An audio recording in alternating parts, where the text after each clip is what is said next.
I would love to like ground into a little bit of a meditation before we start. I know it's always funky when you're the host because I'm like, if people come in, then I'm gonna have my eyes closed for a minute, but that's okay. So go ahead and just close your eyes if that feels comfortable to you. And I'm gonna invite you all to take a nice deep cleansing breath into your root. And then exhale. And just really in this moment, tuning into your breath.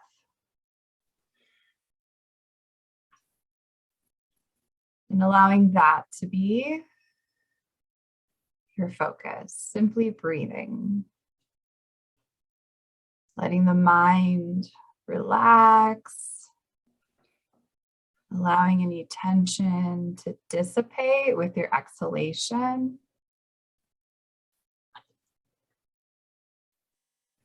Just coming into a place of receptivity, of expansion, as we all come together today to learn.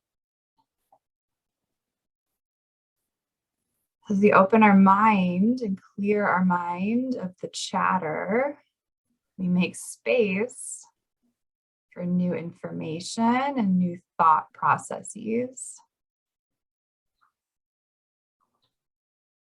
And also just softening the body, softening the jaw, softening the eyebrows, letting the shoulders drop, tuning into our heart. I'm going to weave in the elements into our meditation.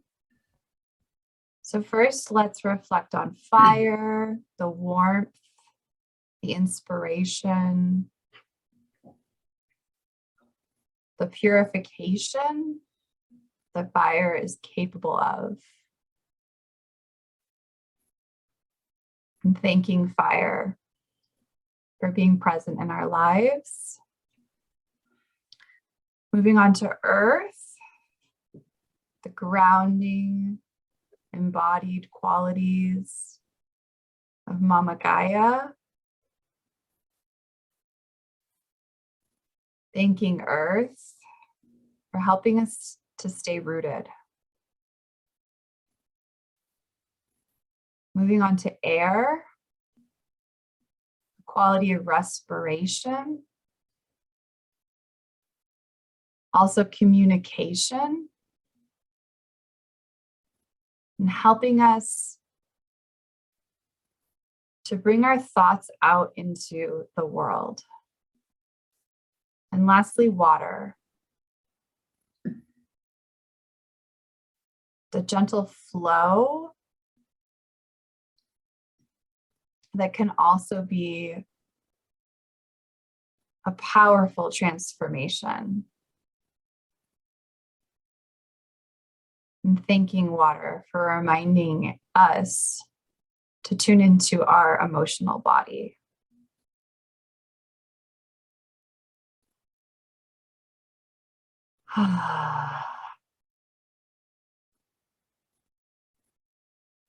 All right, so beginning to just wiggle our toes and coming back into our body and opening our eyes.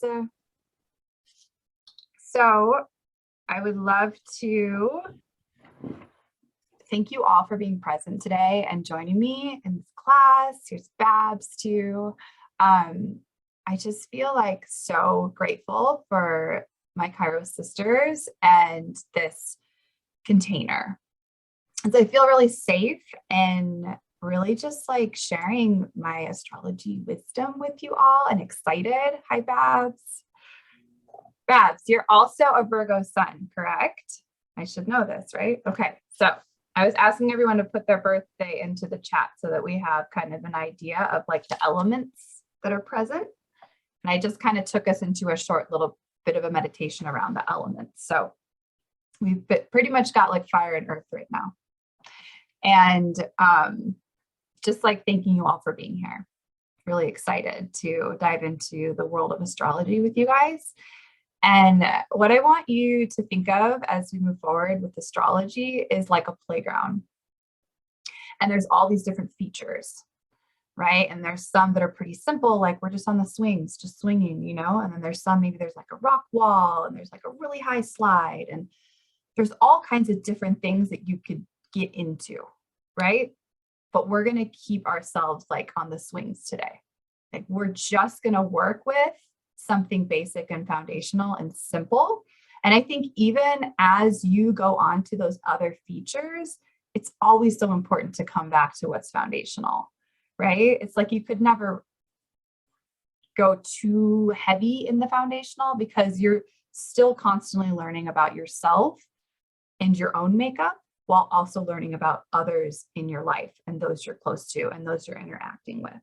So keeping it basic, keeping it foundational, and also recognizing how astrology can really help you cultivate compassion for yourself as well as compassion for those in your life, right? So my purpose, my skill set may not be the same as my partner's. What makes me feel safe in this world may not be the same as my children's. And neither is right or wrong. They're just unique to each individual. Okay. So I want to also invite you all to please like raise a hand or comment or respond. I don't feel like I want to be, you know, presenting the whole hour. I would love to hear feedback. And this is kind of why I wanted to know your birthdays as well, because I want to dive into the elements. And then as we complete an element, I would love to hear back from you all around whether that resonates, whether that doesn't, how it shows up in your life, etc. So the elements are basic to like many different wisdom traditions, right? They're not always just the four: fire, earth, air, and water. Sometimes there's the ether as well. There's sometimes a different representation, but oftentimes there is like an elemental foundation to many different wisdom traditions. And as far back as, you know, you can imagine, as humans, we've been interacting with these elements of fire, of earth, of air, and of water. And without the four, we wouldn't be able to thrive and survive. So we're really connecting in with like what's outside of ourselves in terms of the elements, but also like what is within ourselves in terms of the elements. And that has a lot to do with how we tap into our purpose in this lifetime as well. So just a basic overview of the four in terms of purpose, because I know that was like what really kind of motivated me to bring this information to you all, was a lot of the conversation that everyone's been having around like, I'm not certain like what I meant to do or what my purpose is, you know, types of topics like that. Can you all still hear me?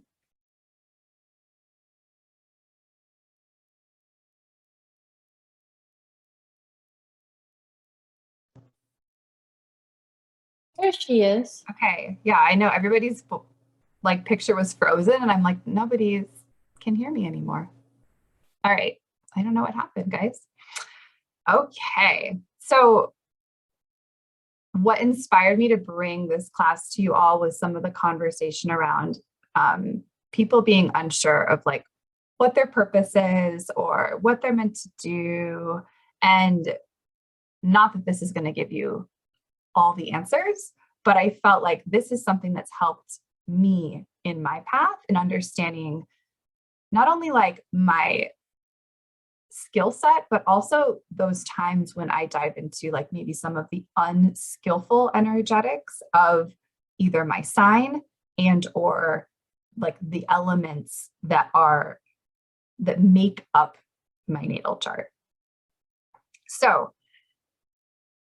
I'm going to like talk to you as like it's a sun sign elemental, but also think of it as you may be a Sagittarius sun, which is a fire sign, but your natal chart may be made up of a lot of water elements.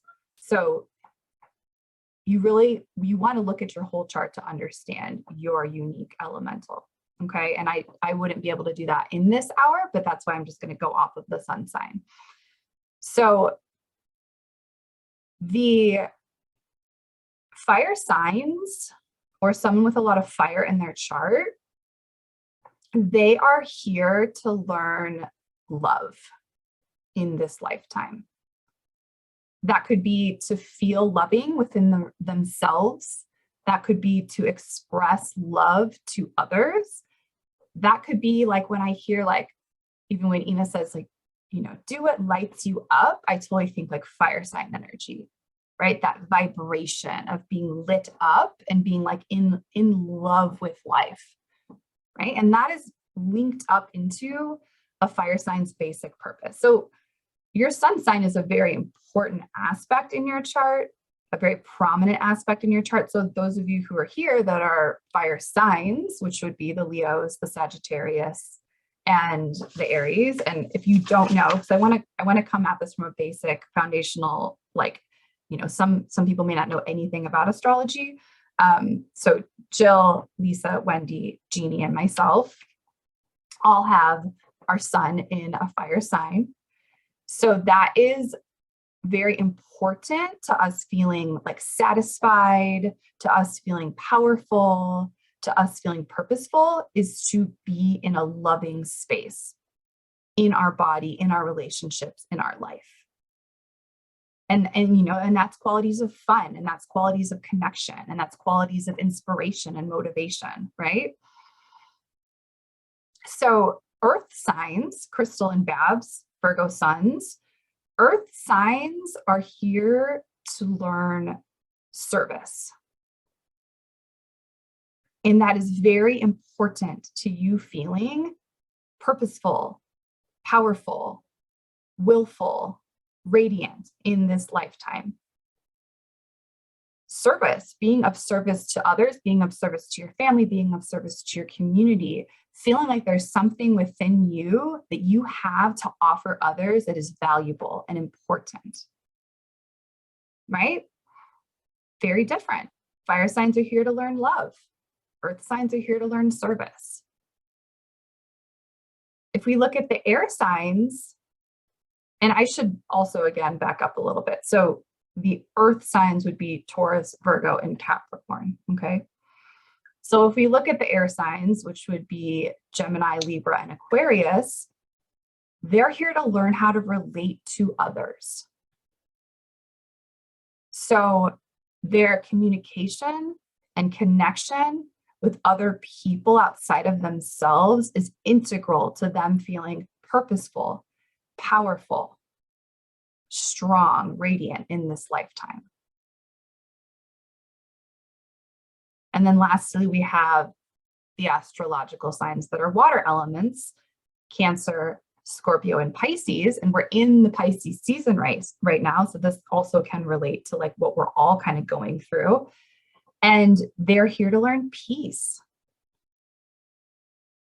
right? So the water signs are here, and water is emotion, right? So they're truly here to like process their emotions so that they can feel peaceful within themselves, like letting things flow, right? Letting things move. So just looking at your sun sign, which is typically known as the sign that shows how you feel purposeful, how you feel powerful, right? It's sort of like your ego in a way, right? It's your kind of reactive, like first response to things would be your sun sign, okay? If you're looking at that in regards to your element, each of the four is so very different. And then you could take it a step further and think, the sun is just a little sliver of the natal chart. If we moved on to the moon, now we're talking about your habits. Now we're talking about how you feel safe and secure in the world. And that elemental very likely may change. So Jeannie shared with me that her big three, sun, moon, and rising, are the same as mine. Aries sun, Taurus moon, Scorpio rising, right? So Jeannie and I feel purposeful, especially with Aries energy, in gaining awareness of self and being independent. But fiery wise, like learning how to love and be loved.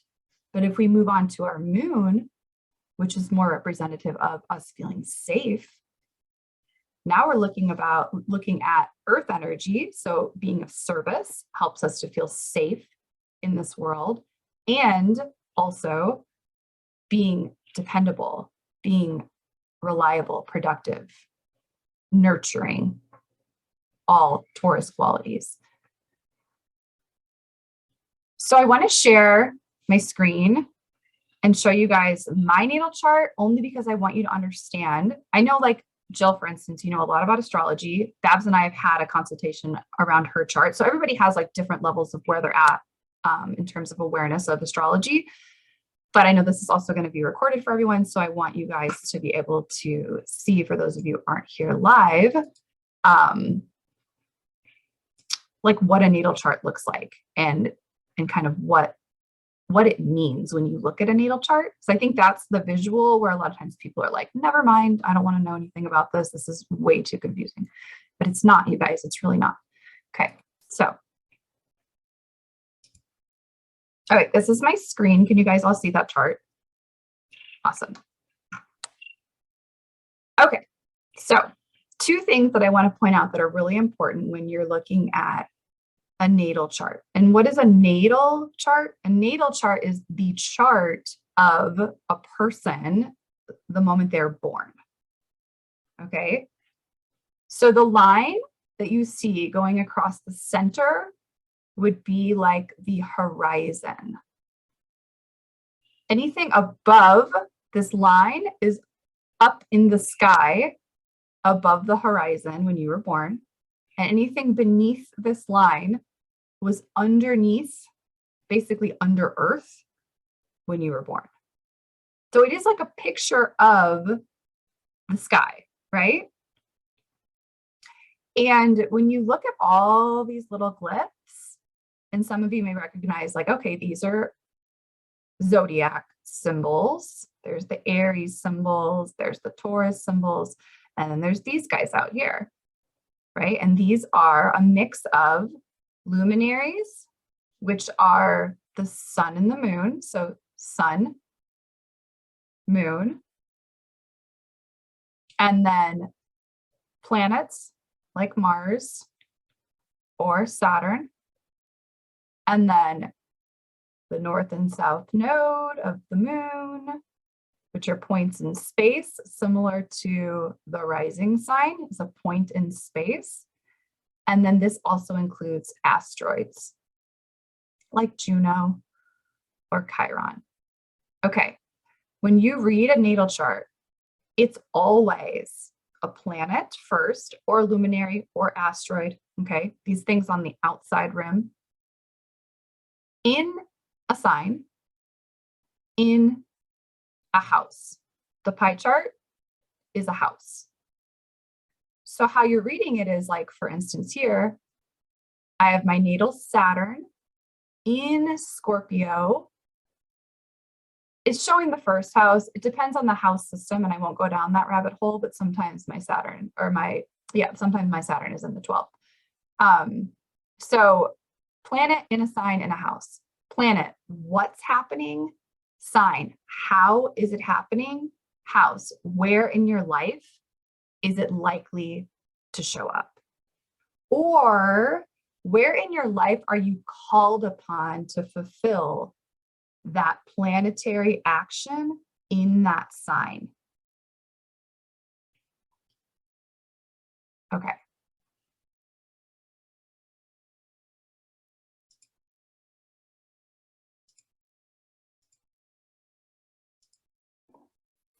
I'm like, Sarah, stop sharing your screen. Can you say those three again? Planet, sign, house, just how you summarized them? Yeah, so you're always going to read it from the outside going inward, So the planet is what is happening. So for instance, we could go with the sun because we've already talked about it.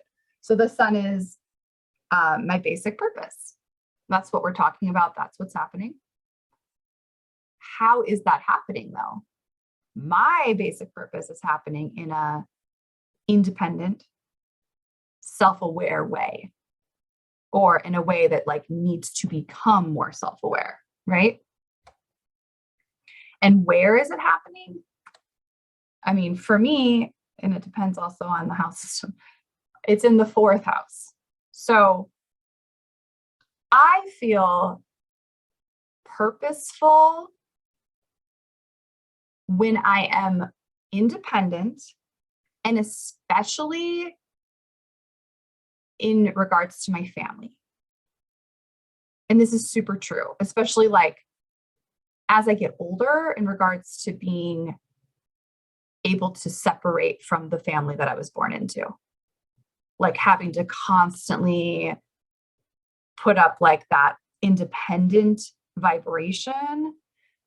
But it also plays out in my current family when I'm parenting. My Aries energy is so strong when I'm parenting, because I'm at work and other places.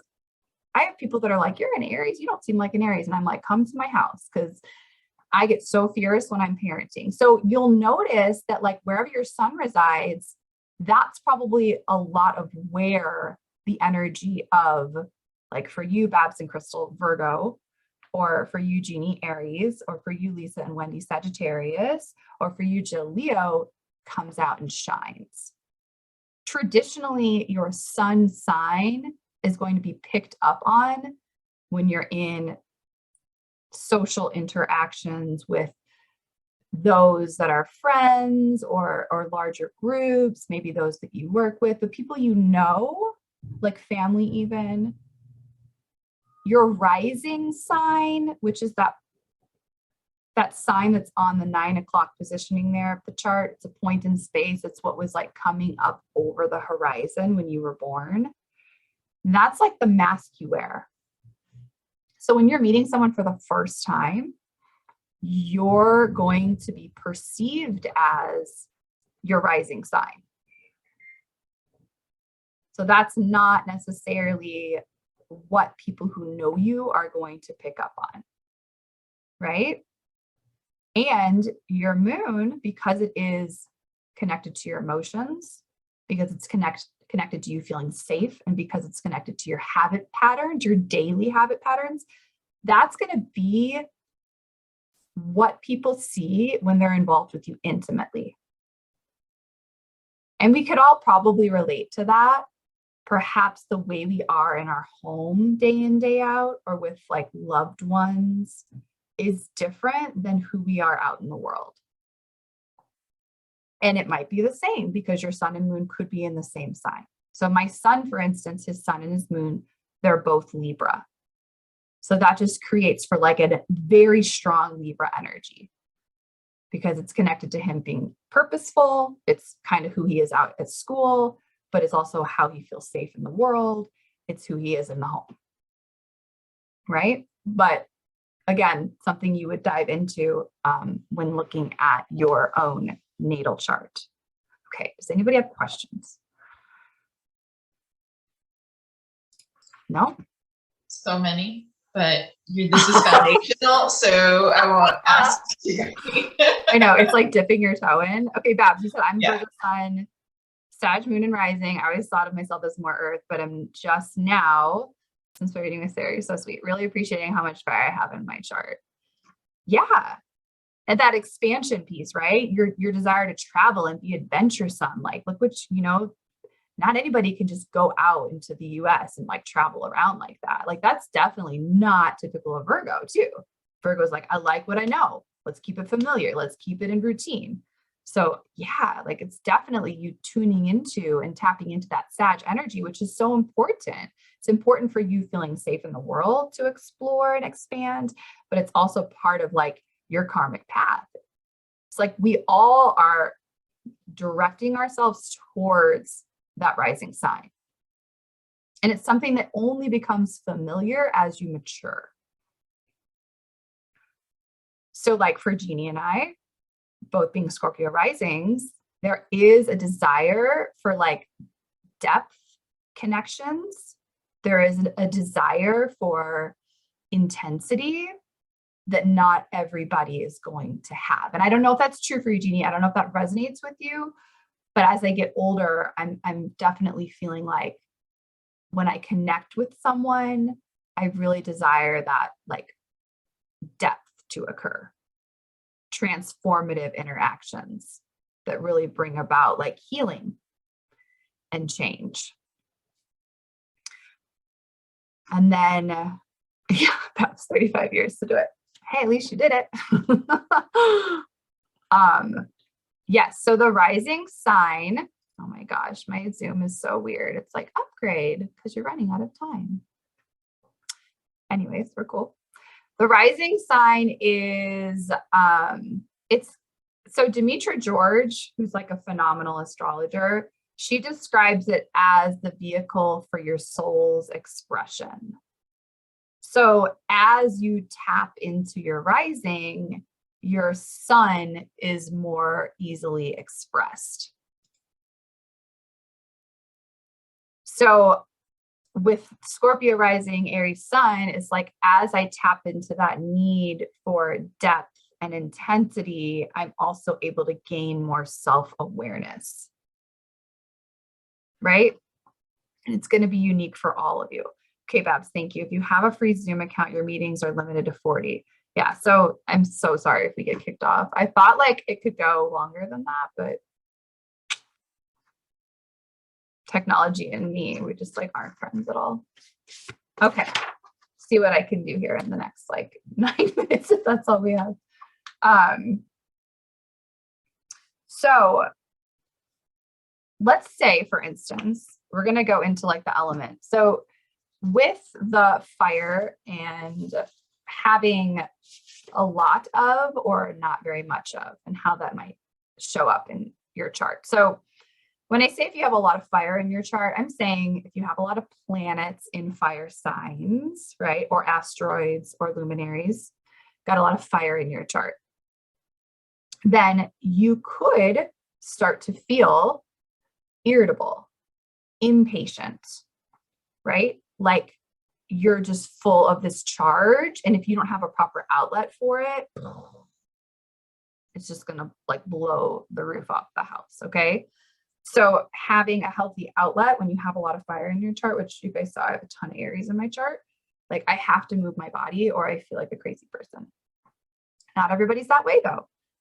Lacking fire. Now we don't have like any motivation. We don't have like any desire to do anything, right? We're just kind of like waking up, blah, I don't know. Maybe I need like a lot of caffeine to get me going. Okay. So again, there's having a lot of one element and lacking, and not everybody's that way. Some people have kind of a balanced elemental in their chart. So the fire is also seeking to realize their identity. So Aries, Leo, and Sag, you know, they're really in the world working with who they are to like get their ideas and their motivations and their inspirations out into the world, like really working with their identity in that way. Okay. So too much can be aggressive, too little, you lack joy in life. Earth signs, Taurus, Virgo, Capricorn, they're seeking to provide material substance. Okay. So they're working really well with the bank statements, the facts. They're working really well with embodiment, right? Like being here in this present moment. And if we don't have enough earth in our chart, or we lack earth and we're feeling like we're ungrounded, or we may even like just avoid mundane responsibilities. Like that's so boring to just have that same routine. Like, oh, I can't do that. Right. And then too much, now we're overly cautious or things become stagnant. We won't take risks at all. Right. We're like stuck in the mud. And earth gives form and substance to creation. Okay. So air signs, Gemini, Libra, and Aquarius, they're seeking to make social connections, but also intellectual connections. Hence why typically air signs love to be in connection with others, conversing in their community, right, with the other. And too much air, and we're like indecisive, or we're scattered, right? We're not really like here, we're kind of up here. And then too little, we kind of lack objectivity, or we're not learning very easily. Like there's maybe some processes in the mind that aren't functioning as they could or should, right? And the water signs, Cancer, Scorpio, Pisces, they're seeking emotional as well as like soul understanding, right? There's that depth, there's that emotional component to the water signs. And then too much water, we've got like the emotional highs and lows. My Scorpio rising, I've totally experienced that in my life. It's like something's just phenomenal, and then like 2 weeks later, I'm like, oh my gosh, what's happened? So really navigating those emotional highs and lows, but also like could feel dependent, or they don't recognize their own power because they're so sensitive. They feel like they need to be cared for or taken care of or protected. And then too little water in our chart, we could feel like really just cold and unsympathetic and like emotionally shut off or shut down. Yeah. I know, Jill, but like such healing potential. Like you remind her that like Scorpio is the ultimate healer of all 12. It's just, they also have that, there's an obsessive quality, there's a darkness that, right, they can go there, which is why they make such amazing healers, is because they're like not afraid to go there, you know, but also I think they also have to recognize that like not everybody else likes to go there. And so it can be like really overwhelming and intense to other people. Crystal. All right, Jeannie, I'm reading yours. There's also a school of thought that lack of an element can mean abundance. From an evolutionary standpoint, element was learned and practiced in prior lifetimes. That's really interesting. Jen Zart has a great article about this. I love that. Yeah, because I definitely like am open to understanding that lacking an element it's not like a negative, right? Like perhaps, like you say, you've already kind of honed in on that and you're ready to move on to a different dimension. I love that share. Yeah, I know. And Jill, I'm really intense too. Tell her, be like, this, I mean, I have a lot of Scorpio and it's all in my 12th house. That's like, it's a lot going on. So, there's also practices for tapping into the elements. So whenever I meet with a client and maybe they don't have a lot of fire in their chart, I'll encourage them to like fire gaze, so they can like light a candle, gaze at the fire. You know, I'm like, ideally you would build a bonfire every night, and just because staring at fire is like so mesmerizing and helps to really like charge up, you know, that fire. If you have too much fire, you need to like channel that out. You need to like exercise. You need to move. If you have a lot of fire, you need to, and similarly with water, right? Fire, you need to physically do something about it. Water, you need to like emote. You need to cry. You need to talk about your emotions. You need to go soak in a bath. You need to like be one with water to let it flow. And then too little water also like hydrating yourself and being near bodies of water and things like that. And then if you're lacking earth, hold your crystals, stand on Mama Gaia, garden, right? If you've got a lot of earth, then really seek to do some types of movement activities that will help to kind of like stir things up in your system and get things moving. And then with air, you know, if you're working with a lot of air in your chart, you're going to want to tap into grounding practices, because that just gets so much in the head. You know, meditation is great for that. Breath work is great for people with a lot of air, you know, and also increasing air breath work can be really helpful for that. Yeah, so I think I think I could just restart the meeting. I don't know, you guys, like, I'm so not good with Zoom. Usually when I do a session with a client, I can have my Zoom go like over an hour, but I don't know. It's like, it's just staring me in the face, less than 1 minute. And then it says upgrade to pro and I'm clicking on it and it won't let me do anything. But Babs, you seem to know that with a free account, it only lets you do 40 minutes. Yeah, only one-on-one. But yeah, I don't know. Do you guys think that I could just restart it? Yeah. I probably would have to post something in Mighty Networks though, right? Because I don't know if it'll let me restart this exact same meeting.